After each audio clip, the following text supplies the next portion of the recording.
안녕하세요. 유상민 목사입니다. 오늘 제 SNS에 9년 전 오늘 제가 올린 글이라고 글이 하나 올라왔습니다. 아주 짧은 분량인데 내용은 이렇습니다. 문득 돌아가신 조두만 목사님이 그립습니다. 정신 똑바로 차리라오. 목사님의 호된 꾸지람이 그립습니다. 그리고 그 그늘이 그립습니다. 9년 전 오늘 제가 왜 돌아가신 목사님을 그리워했을까요? 그날 저에게 무슨 일이 있었던 것일까요? 지금 그런 사정까지는 제가 알 수 없지만은 그날과 마찬가지로 저는 요즘도 문득 돌아가신 목사님이 생각이 나고는 합니다. 조두만 목사님은요, 제가 목사 안수를 받을 수 있게 인도해 주셨고 또 지금의 제 아내와 결혼할 수 있도록 정말 발벗고 띄워주신 분이십니다. 물론 제 결혼식에 줄에도 서 주셨습니다. 조두만 목사님은 설교도 짧고 줄에도 짧고 짧으신 분이신데 많은 분들이 목사님의 결혼식 주례사 중에서 저의 결혼식 주례사가 가장 길었다고 그렇게 이야기를 했었습니다. 결혼하기 전에 제 장인 장모님께 저를 소개하시면서 유전도사는 잘만 보살펴주면 어디서든지 제 몫을 하는 큰 거목이 될 사람이다, 이렇게 소개를 하셨었습니다.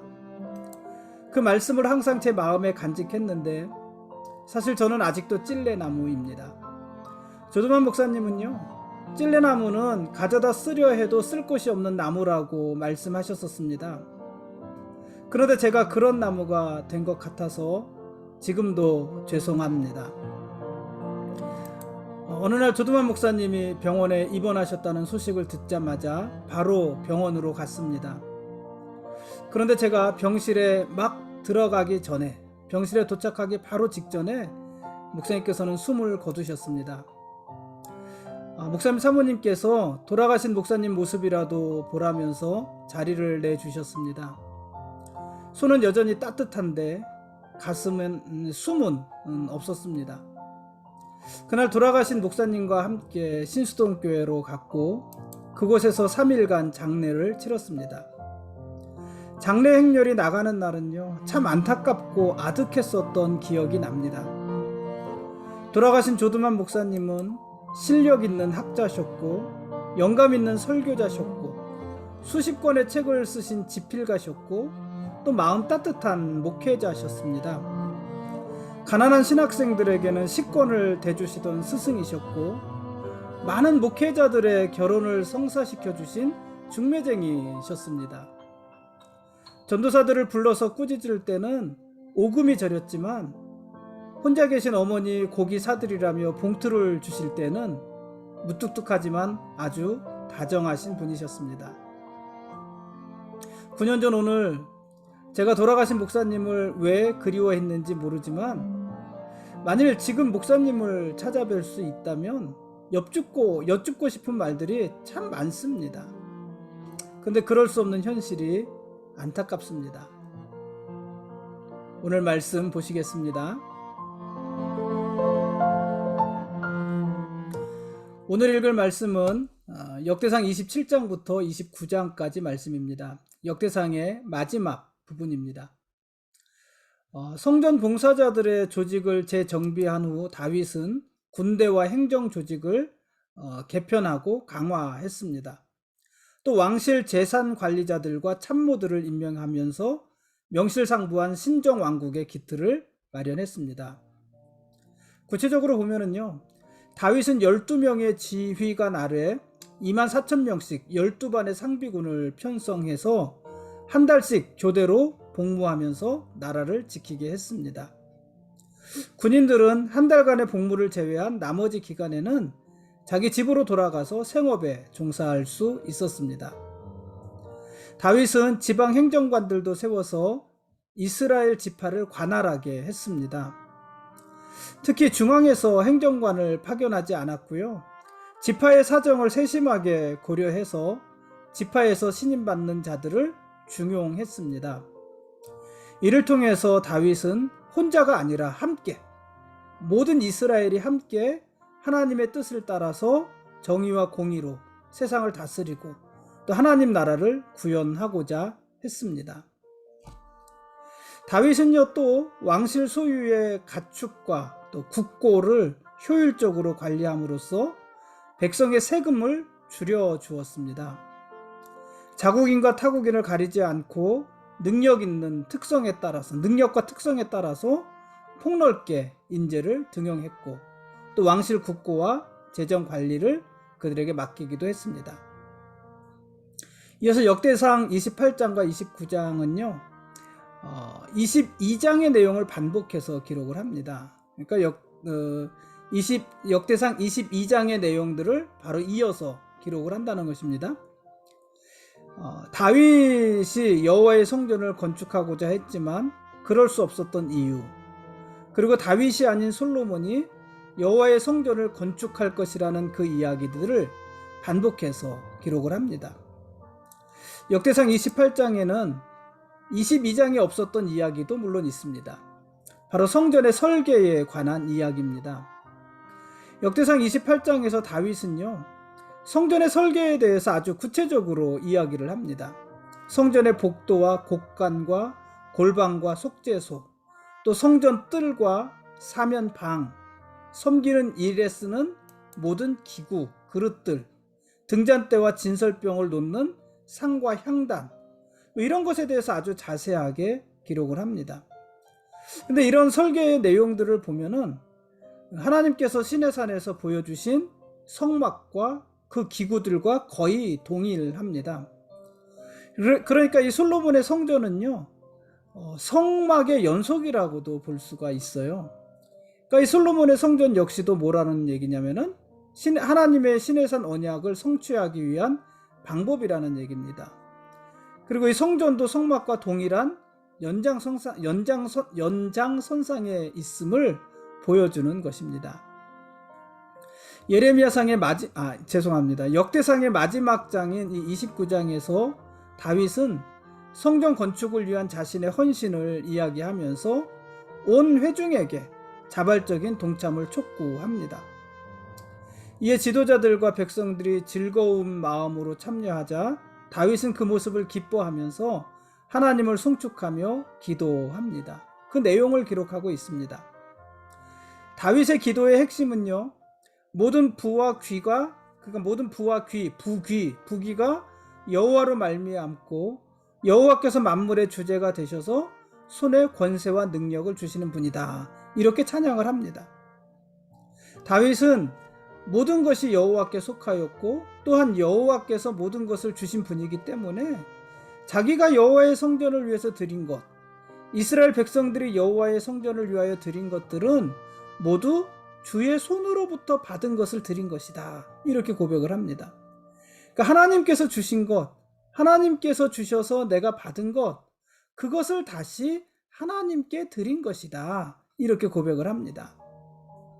그리고 다윗은 아브라함과 이삭과 이스라엘의 하나님 여호와, 이렇게 하나님을 부르면서 그 믿음을 백성의 마음에 영원히 두어서 백성들이 생각하게 하고, 또 솔로몬에게 정성된 마음을 주셔서 주의 계명을 지켜 성전을 건축하게 해주십시오, 이렇게 하나님께 기도를 합니다.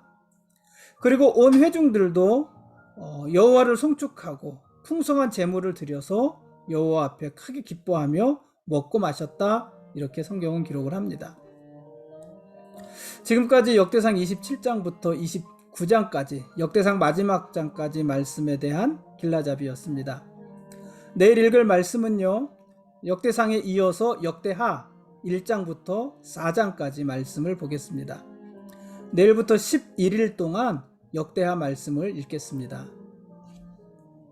이 역대상은요, 솔로몬이 왕이 된 사건을 아주 간단하게 기록하면서 마무리를 합니다. 열왕기서와 비교할 때, 열왕기서에도 이제 솔로몬이 왕위 위에 오르는 그 과정들에 대해서 자세히 기록을 하잖아요. 근데 열왕기상에 있었던 내용을 많이 삭제합니다. 기록하지 않습니다. 대표적으로 솔로몬이 왕이 되기 직전까지 아도니아와 권력을 다투던 일들이 있었잖아요. 그의 형 아도니아와 권력을 다투는 내용 등은 이 역대상에는 기록되어 있지 않습니다. 반면에 솔로몬이 기름 부음을 받고 왕이 됨과 동시에 사독에게도 기름을 부어서 제사장을 세우는 일을 기록을 합니다. 그러니까 솔로몬이 왕이 되는 것과 사독이 제사장이 되는 일을 같이 기록을 하는 것이에요. 역대상 29장 22절입니다. 솔로몬의 왕위 계승을 이야기하면서 특별히 사독을 기록하는 것은, 사독을 제사장으로 기름 부음 받은 것으로 기록하는 것은, 이 사독이 어떤 사람이냐면은 장차 성전 건축을 관장할 사람이기 때문에 그렇습니다. 그러니까 이 솔로몬의 이야기, 역대상에서 말하는 솔로몬의 이야기는 솔로몬의 성전 건축, 성전을 건축하는 그 모습에 집중하고 있는 것입니다. 그래서 솔로몬의 이야기가 성전 건축을 중심으로 기록이 되어져요. 역대하에서도 솔로몬의 이야기로 시작을 할 것인데, 그 솔로몬의 이야기가 그렇다는 것입니다. 그러니까 솔로몬의 부정적인 면들, 이방 여자들과 결혼을 하고 또 그들이 들여온 우상들의 산당을 세우고, 이런 부정적인 이야기들은 역대서에 기록되지 않습니다. 그것은 솔로몬을 미화하기 위해서만이 아니라 솔로몬의 통치에 있어서 제일 중요한 것을 성전 건축으로 보았기 때문입니다. 그러니까 이 역대기서는 이스라엘이 바벨론 포로에서 돌아온 이후에 기록된 성경이라고 그랬잖아요. 그러니까 열왕기서를 기록한 사무엘서나 열왕기서를 기록하는 다윗, 솔로몬, 이 이야기와 역대기서에 나오는 다윗, 솔로몬 이야기의 목적 자체가 사실은 다른 것입니다. 역대상의 제일 마지막 부분은 이제 다윗의 죽음입니다.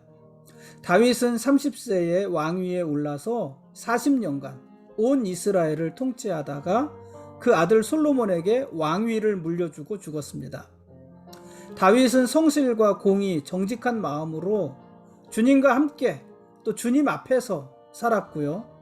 마지막 순간까지 하나님을 향한 열정으로 살았던 사람이었습니다. 열왕기서에는 다윗의 연약한 모습들도 많이 기록되지만 역대상에서는 마지막까지 성전을 건축을 위해서 준비하고 솔로몬과 백성들을 독려하는 그런 열정적인 모습으로 기록을 하고 있잖아요. 소개를 하고 있잖아요. 어쨌든 다윗은 그런 사람이었습니다. 그런데 다윗은 물론 이스라엘의 위대한 왕이었지만, 그러나 다윗의 생애를 통해서 우리가 보는 것은 이스라엘의 실질적인 왕, 이스라엘의 진짜 왕은 하나님이셨다는 것입니다. 왜냐하면 이스라엘의 표면적인 왕은 다윗이었지만 그 다윗은 평생 동안 하나님을 왕으로 섬기면서 살았던 사람이기 때문입니다. 그리고 다윗을 왕으로 세우신 분도 하나님이시고 그 역사를 이끌어 가시는 분도 하나님이셨잖아요. 그러니까 다윗이 위대한 왕이지만 이스라엘의 진짜 왕은 하나님이신 것입니다. 여러분, 이스라엘의 왕이시고 다윗의 왕이셨던 그 하나님이요, 오늘 우리의 왕이기도 하시고 우리가 사는 이 시대의 왕이기도 하신 것입니다. 똑같은 하나님이십니다. 하나님은 다윗의 생애뿐 아니라 오늘 우리 인생에도 진정한 왕이신 분이시고요. 하나님은 이스라엘뿐만 아니라 우리의 모든 영역에 걸쳐서도 하나님은 왕이신 분이십니다. 그리고 우리는 언제까지나 그 하나님의 말씀을 지키고 따르며 순종해야 될 그분의 거룩한 백성들인 것입니다. 다윗의 이야기를 통해서 또 솔로몬의 이야기를 통해서 이후 이스라엘에 있었던 유다의 그 열왕들의 이야기를 통해서 우리가 이런 사실들을 보게 되는 것입니다. 오늘 여기까지 하겠습니다. 고맙습니다.